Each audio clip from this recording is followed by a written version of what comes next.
ఒక చిన్న గ్రామంలో సీతారామయ్య అనే వృద్ధుడుండేవాడు. అతను చాలా పేదవాడైనా అతని మనసు చాలా ధనవంతమైనది. రోజూ అడవికి వెళ్ళి కట్టెలు తీసుకొచ్చి అమ్మి జీవనం సాగించేవాడు. ఒకరోజు అడవిలో అతనికొక సంచి దొరికింది. తెరిచి చూడగా అందులో బంగారు నాణేలున్నాయి. ఒక్క క్షణం అతని మనసులో ఆశ పుట్టింది. ఇవి నాదే అయితే నా కష్టాలు తీరిపోతాయి అని అనుకున్నాడు. కాని వెంటనే అతని అంతరాత్మ మాట్లాడింది. ఇది ఎవరో కష్టపడి సంపాదించిన ధనమయ్యుంటుంది అని భావించాడు. ఆ సంచిని తీసుకుని గ్రామానికి వచ్చి అందరికీ విషయం చెప్పాడు.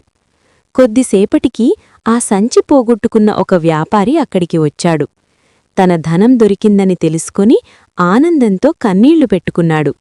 సీతారామయ్య నిజాయితీకి మెచ్చి అతనికి కొంత బహుమానమిచ్చాడు. సీతారామయ్య ఆ డబ్బుతో కాదు, తన నిజాయితీతోనే ధనవంతుడయ్యాడు. గ్రామమంతా అతన్ని గౌరవంగా చూడసాగింది. నీతి: నిజాయితీ ఎప్పుడూ మనిషిని గొప్పవాడిగా మారుస్తుంది.